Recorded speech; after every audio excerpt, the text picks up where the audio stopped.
And I didn't needed any high conversion rate like 10% or 20%. A meager 1% conversion rate landed me 2 or 3 clients a month. Someone else is climbing the ladder to take your spot. This is cutthroat competition. You're talking about high pressure working hours. So what I used to make in a month, I can now make in an hour. And all that happened because of the third reason, that is. So in today's video, I'm going to tell you the exact step-by-step process that I followed in the beginning of my journey to scale up from rupees 3,200 a month to 40,000 a month. So I increased the pay 13 times, and I'm going to tell you exactly how I did that. So let's go back in time. So when I started back in 2018, my first gig that I did, it was as an intern. So I was not a full-time employee, but I was supposed to be, and I was expected to be with the full-time team. So what that means is, like, I was having a remote role. So 9 to 5, you had to be available, but it's not necessary you have to work 9 to 5. The work was supposedly for 4 or 5 hours a day, but you was expected to be available from 9 a.m. to 5 p.m.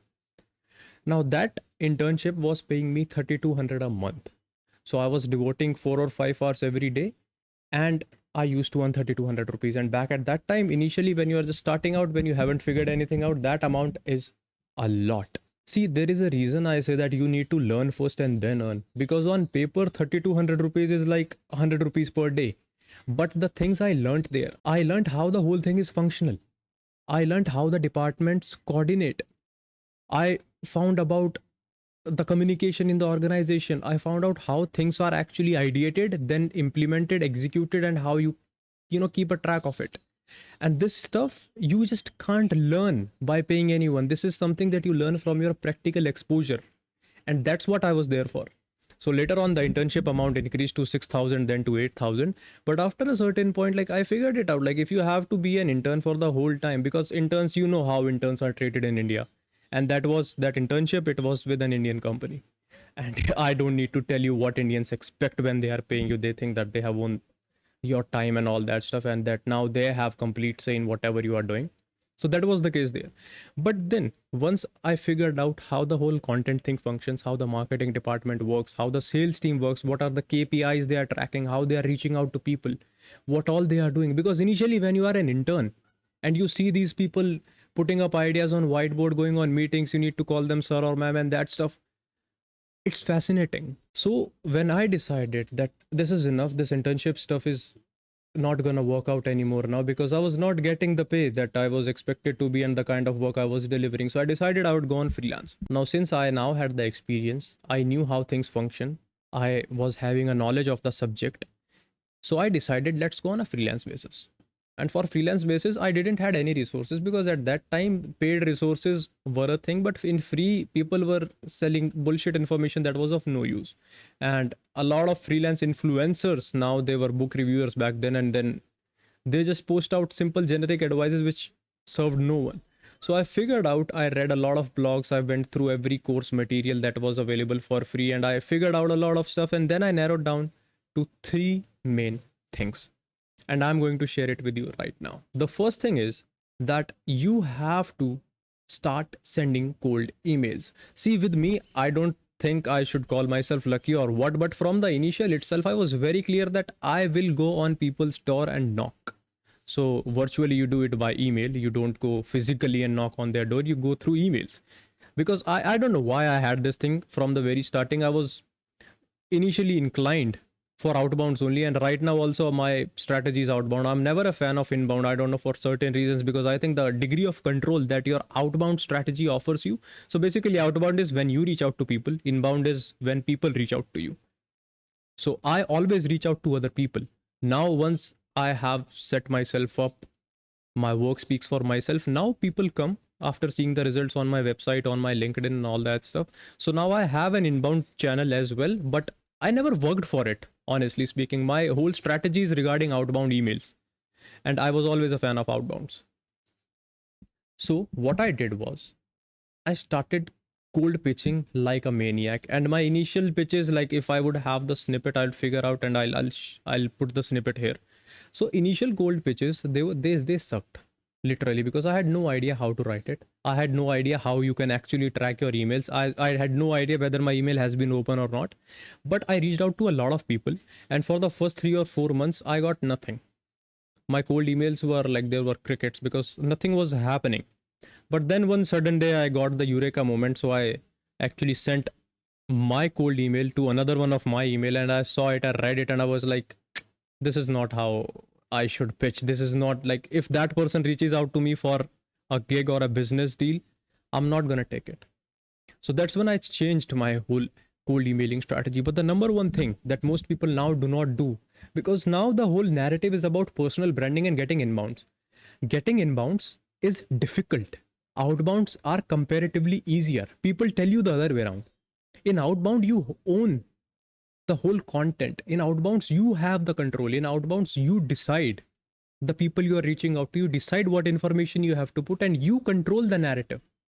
In inbounds, it's just like, if people saw your thing, if they like it, then they come. If they don't like it, they don't come. So you don't know what you have to improve or not. So number one thing was cold emailing. I started cold emailing like a maniac, as I said earlier. After that, what I did was I reached out to a lot of people who were freelancers, agencies, C level executives, founders, VCs, VPs, everyone. I never had this TA in mind that I'll reach out to only this type of audience, because I was just starting out. When you are starting out and you narrow down your options, I never thought it made any sense. And now when I look back, yeah, it still doesn't make any sense, but people are doing it, so let them do it. I never did it. And the reason was very simple, because see, what happens is, if you define your target audience into this fraction, it becomes really difficult for you as well, because now the success rate is very low. You niche down when you become a subject matter expert. So now my target audience is a handful, but when I started out, I reached out to everybody who could be a potential client. So the things I said, like about founders, about agencies, about other freelancers, all these people, they can actually land you somewhere. One thing you need to realize is, everyone in this world who is coming into a professional space, they have a network. So every person I connect with, that person at least knows 5 to 6 people who are either businesses, either other freelancers, so that person can put the word out. If you are in sync with me, if you are in touch with me and you need a gig, I can definitely help you land 1 or 2 clients from my existing network. People do not leverage the power of networking and referrals for that reason. So once I had that TA figured out, it became very easy for me that I have to reach out to every person who can possibly land me a freelance gig. And that's actually happened, because the most of things that I was getting, I was not hearing back from founders back in the day. I was hearing from agencies and other freelancers who were actually looking out to outsource their work, and agencies who were also looking to outsource their work in some way, because agencies, like, that's what agencies do, right? And because of that reason, initially I got the kickstart from these two main channels, that was agencies and freelancers.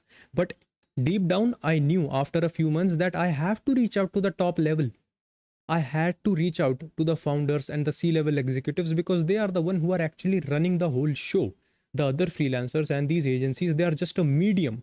So they are like the intermediary between you and the end party. So you have to bridge that gap. And I realized that thing, and I then started focusing on my pitching and all that stuff. And because in the meantime I was working as well. So when I was working, I did had a lot of insights from other freelancers, other people, the team members. I got feedback on my writing, I got feedback on my copies and all that stuff, because see, I have catered to literally every niche. Since I used to cater to every niche, so I got numerous feedbacks from numerous people in numerous different niches. So that helped me in figuring out the kind of pitch I want to send, the kind of information I want to put in the cold email, and the kind of cold pitcher I had to be. Now, these were the first two things that I did. Initially, first one was sending cold emails, and second was finding out my target audience is literally anyone who can land me a freelance gig. Now, the third step, and this one you would not even think in your dreams that this could also be a strategy, and that was showing up every day. So I had this thing in mind very clearly that I'm going to reach out to particular set of people, at least 5 or 10 people every day on various channels. And during that time, the channels were YouTube, Instagram, LinkedIn, and cold emailing. So I was using, if you see on my LinkedIn, like I don't know, you guys know how to check when a profile was created or not, or what year the user was active in. So I joined LinkedIn back somewhere between 2017 or 18, and I started creating content in 2021. So for those good 3-4 years, I was just using that platform to figure out and filter out VCs and other top level executives who I could reach out to. Later on, I realized after seeing the trash freelancers have been posting that yes, I could actually give another perspective to this whole thing, and that worked out pretty well. And as a reason, you guys are watching me now. And if you haven't followed me on LinkedIn, you can follow me there because I'm more active there as well. What you don't realize is that if you show up every day, you are increasing your odds only. So, for example, you reach out to 10 people like I used to do. So, in a month, I was reaching out to, even in the worst case scenario, I was reaching out to at least 250 people. 250, 250. And I didn't needed any high conversion rate like 10% or 20%. A meager 1% conversion rate landed me 2 or 3 clients a month. No, what you are imagining, like I was earning 3200 a month and then I literally scaled up to 3 lakhs or 4 lakhs. No, it went in. No, it happened like 3200, 10,000, 20,000, 40, 50, 30, 70, 1 lakh, then 80,000, then again 1 lakh 10,000. So that's up and down is there. You cannot have this linear upward trajectory always. That's not how freelancing works. You have to face those drawdowns because those drawdowns are meant to be there. They are there for a reason to make you and prepare you for the future outcomes. So that's what happened. Because when I kept up showing every day, my odds kept on increasing. See, the math is inversely related.